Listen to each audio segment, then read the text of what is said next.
So this is the Future Delivered, Imagine the Curb in 2030, with Matty, Schaefer from Vade and Mark Suster from Upfront. And why don't we kick things off with a little announcement, Matty? Is that working? Yeah. So earlier today, we announced that we raised a $4.3 million seed round led by Mark Suster from Upfront. Congratulations. Thank you. So I think that means next week you're buying sweaters for everyone. Yeah. But why don't we start by telling us give us the Vade background story. Sure. So originally, my co-founder Ritwick, he was late for a meeting, and he gave me a call, and he called my other co-founder Christian as well. And he was late because he was cruising around circles and couldn't find any parking. And we had known each other for a while, and we were looking for something to work on. And parking was the first one that was just like, this is a huge problem without a clear solution. We didn't have a good idea or like a real solution out of the box. But that was kind of an attraction to it. I was like, it's just a problem, we'll figure out how to solve it. And that started like a 4-year journey of pivoting across what we do to get to this point.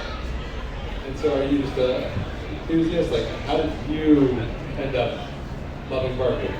I actually would say I'm a parking enthusiast now. It was probably year 2 that I really started like hitting my stride and loving the industry.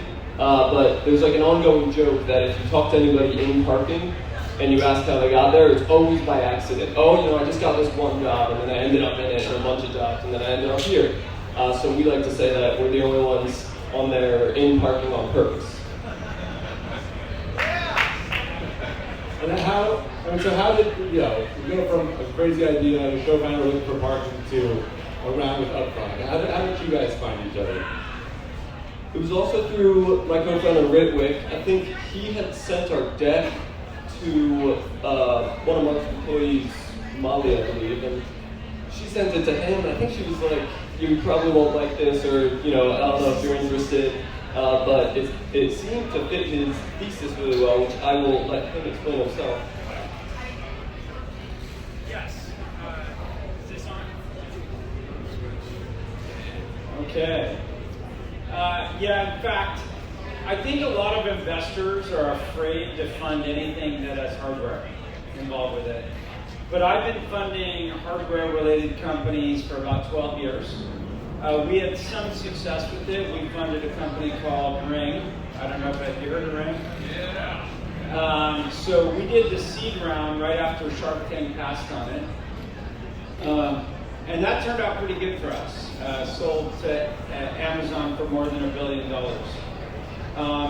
But when I look at sensors of any kind, LiDAR, radar, I look at infrared or microphones, anything that can interpret the physical world in ways that humans can't, and it can be persistent, and you can then draw software insights from it, I think you can deliver substantive value. And so that's what we're looking for, is teams that really understand that. Congrats for being smarter than Mark Cuban, too. Low bar. So we started talking about hardware a little bit. Like, walk us through the product. How does it work? How does it work together? Solution. Yeah, totally. So at its most basic level, we help cities manage the curb by measuring how it's used. And like right now, cities don't know how curb space is used. The best thing they have is with parking, they have the transaction data. So they know if you paid for a parking spot. But they don't actually know how many vehicles are going in and out of a parking spot if they're not paying for it. And it doesn't include any of the new types of parkers like package delivery, ride share, meal delivery, or micromobility. They're really flying completely blind on what's going on and where, but they know that they have an issue. So what we do is we make it as easy as possible to measure parking spaces on the street, any type of curb space. Use that with these are cameras. We build them ourselves. We're a fully vertical solution, so everything from the hardware all the way through the software and the data, we do it all for cities. And what's special about our solution is it doesn't need any power or network. It can work anywhere. It's solar powered. It uses a cellular connection like your phone. So you just throw it up on a pole in about 5 minutes, and then 5, 10, 15 parking spots on the block can be monitored, and you can see if the parking spots are open or not in real time. And how many do you guys live in now? 4 or 5, kind of depending on where you go online with pilots and deployments, and then 1 state government. Amazing. So what, you sort of talked about how it worked. Like, what's, tell me, make it simple for some of us. What's the problem to solve? Like, what are we solving for here? Curb space is still allocated the way it was around the 80s, when parking really hit a revolution in how parking is managed, and that system is still what it is today. 95% of curb space was allocated to consumers parking. And at the time that makes sense, because that's what the demand was. It was almost all private citizens parking and storing their vehicle. And over the years, that supply hasn't changed. It still is 95% of curb space is allocated to regular consumer parking, but now 30 or 40% of activity isn't that standard consumer parking. And cities know this. It's not like they don't want to fix it, but they have no idea really how bad the problem is or where the problem is right now. And so when we come in, the saying, like, you can't improve what you can't measure. So we measure it so you can make a plan, you can implement new solutions, you can evaluate how they do. And then ultimately what we're really fascinated about is thinking like, okay, let's go in, let's collect data, let's see where and what curb space is used, let's help them reallocate it to the different use cases. And then let's automate kind of all the billing and enforcement, all the parking stuff that exists. But what we really like thinking about is like, what's possible next? If Uber could come about in a world with regular parking management, what can come with new type of infrastructure with real-time data at the core? And is that sort of the vision that drew you in, Mark? Is there a particular part of that resonated with you as an investor and sort of someone that thinks about this and where the world's moving next? Well, for me, the starting part is what they're working on today, but you're never investing in any business of what you see today. You're investing in the long-term vision. And when you meet a team whose foundation is so strong, the head of engineering is out here, when you have a team that understands software and understand really proven environments, for me, it's powerful as a starting point, but then we think if you had cameras and if you have other sensing technologies all across urban environment, what other things could you measure? And longer term, in the short term, we help cities. In the midterm, we may help people like retailers. But in the long term, we ought to be able to help traffic flow and drivers and transportation companies and other things. So I feel like if you get the sensors out there, you have a great team building hardware and software, it's pretty unlimited potential what this company can become. I like it. So we call this panel, Imagining the Curve in 2030. So paint us an evocative picture. Like, give us the heaven and hell. Like, where could we go if things go well and if things all break down? Well, there's one thing we know, it's that by 2030 there will be more commercial activity than consumer activity at the curb. And if the percentage of the supply is still 95% of curb spaces for consumers, and they're less than half of the activity at that point, you're going to see a lot of congestion, a lot of emissions, and a lot of safety issues. Bike lanes are a huge focus for us. Like when bike lanes are blocked, that's a safety concern. On the best case scenario, I like to paint the picture like, instead of the atomic unit being a parking spot that's 20 feet long, what if the atomic unit was just 1 foot of curb, and you could mix and match every single foot of curb space in a city to optimally serve as many users as possible at any given time, depending on how demand changes? At that point, I think it's possible to have cities that have zero congestion, not just less congestion. But if this conference is anything to go by, 2030 might be your cameras measuring robots going around sidewalks delivering ice cream and other things. I think, to the credit of the robots, that's one less foot dollar of road space you have to charge them, so it all kind of ends up in a more efficient place. Are there, On that, we've had a few conversations around this and explored exactly that use case. Because some of them are supposed to use sidewalks, but then it's weird with pedestrians. Some of them, a lot of it is bike lane oriented. It's going to be in bike lanes. But eventually, if you need to get something to a different location quickly, if there's a robot that weighs 100 pounds and it's going 15 miles per hour in a bike lane, you need to make sure that there aren't other bicyclists, that they're following the rules, they're in the right place. I think that type of world, you would need it all the more. Are there particular cities, states, regions, countries that you think are, 2030's come a couple years ahead for them? Are there other examples we've been looking at of well-done integrations of this? Yeah, well, shout out Austin. We have a project in Austin, Texas. They're very forward-thinking. There's a handful of forward-thinking cities that we have won RFPs and have upcoming deployments in. Columbus, Ohio has a phenomenal roadmap when it comes to curb management. I think counterintuitively, where the problem is worse in the cities like New York and LA, it'll actually take longer to fix because the vendor ecosystems and the transportation ecosystems in general are just incredibly more complicated. And there's usually a whole separate agency doing the enforcement instead of it all in one roof. And the go-to-market aspect of it becomes increasingly complicated, but I think that mid-size range, that 100,000 to a million population, will really see that band be far ahead by the time 2030 rolls around.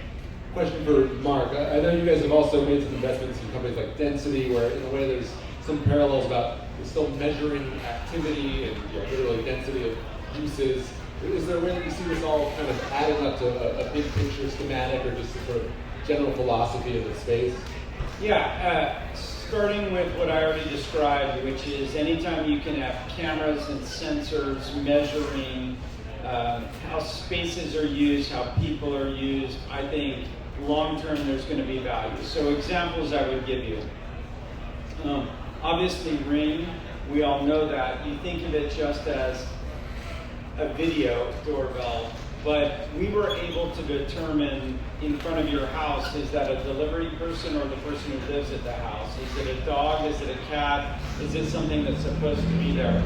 We didn't publicize that we were able to do that. In fact, some cases we didn't fully roll out the software because it was expensive to do so. But the sophistication of what you could monitor in front of a house was pretty impressive. Then I look at things like healthcare. So we invested in a baby monitor called Nanit. And that uses computer vision to measure how well your child sleeps at night and how many times it wakes up. And you can determine whether the child is waking up because of heat or light or sound or parental interference. And so you think a little bit like you wear an Apple Watch or a Fitbit or a Whoop or a Ring. We can do the same thing with computer vision that you can do with electronics because you're not going to put electronics on a child. We invested in a company called Osmo that did children's games, and it was teaching children math and computer coding, where you would take an iPad, use the camera, we put a little mirror on the top of the camera, project it down on a playing surface, and the goal was to teach kids STEM skills without sitting like this all day on the couch and getting them interacting with physical things. When you look at density, we measure and manage how people move in and out of spaces, but also how many people are in a given building at one point in time, how many are sitting 6 feet apart from each other, which turned out to be pretty important. And we see Vade as just the next step of that. We're looking at how we measure humans and human development. We're looking at how we measure people in front of your house and who's entering your house. We look at office buildings and who's coming in and how they're using spaces. But how you manage urban environments is incredibly important in the future, particularly when you look at traffic and congestion and safety and the change in the way our cities are actually going to work in the future. And we think solutions like Vade are just in the first inning of getting started of helping cities better manage them. So I got to ask sort of some thoughts that others have in the space or questions about privacy and equity and just sort of like how do you balance all that while on one hand trying to make a system that works better but thinking about the individual. So what are your own thoughts on managing that? Yeah, absolutely. Honestly, we have never been asked that by a city. We've been asked it by almost every investor, but never by a city yet. We really, security is really important. You know, people don't want to feel like they're being watched, but if you walk down the street and you count the number of cameras that you see right now, dozens of cameras are looking at you at all times. And there's certain things at the hardware level, the firmware level, and the software level that we can kind of proactively avoid being in this scenario where we're holding on to something personal. Like we don't look at faces, we're not even high resolution enough to see faces. But I think if you really zoom out, like by 2050, the narrative will read that surveillance is actually a good thing and it brings a lot of value because every aspect, not just not just indoor space, every aspect of the physical world will be connected and measured. And at that point, we can iterate on it at the speed of software and see a lot of the growth that we've seen in the last decade or two economically, but applied to the things that you can't remove the physical component. Like there's always going to be a curve there that you got to interact with. Whereas email can replace regular mail, and the regular mail doesn't exist anymore. If I could just say, like, this is a societal issue, not a technology issue. And the reason I said that, so first of all, I lived in London for 10 years where we had CCTV. And CCTV is way more good than any potential societal bad. And it's used to combat terrorism and crime and other things. On the other hand, we all know what can be done with it if you look at the Uyghurs and what's going on in China. And so technology exists. It can be used or bad if societies choose to. So really we need to get to grips with it as a society. But when you take cameras, but also satellite images now, and how many more satellites are going to be there, and just their privacy in urban environments, on the streets, is going to completely disappear. And we as a society have to come to grips with how we want to manage that going forward. And you know what I love about the team at Vade is they've been very thoughtful about how they blur out images and what they store and what their retention policies are. It is one of the things I press them really hard on because it's something that I care a lot about and how we manage privacy. But again, I think all this is going to be out there. So it's like when I speak on panels where I have panelists and they say we want it to be off the record. I'm like, are you fucking kidding me? Off the record? Everyone out there has cameras. Nothing's off the record. So as an individual, as a society, you have to manage it. I don't think it's really a concern for me ultimately. I think on that note, so it's first to you, Mark, but any sort of parting thoughts, wisdom you want to leave us with, where the curve, where cities are heading? Well, I think Matty says it best, which is our urban environment is set up today to deal with parking cars. But so much has changed in the last 10, 15 years where we now have Uber and Lyft congesting urban environments. We have Instacart and DoorDash and all the delivery services. They exist because we want them. But we haven't changed the urban environment to better handle that and plan for that. And so for me, what was powerful about the team at Vade is they're building technology and software that can help urban environments better manage the future so that we don't have the kind of congestion we have today. And as populations grow, we're going to have to deal with that even more. Matty, any final thoughts? Yeah, we're hiring. www.vade.ai/careers, or come find me or anybody right in that section right there. If you are any type of engineer or non-engineer and you are smart and care about cities, come help us. Well said. Thank you guys.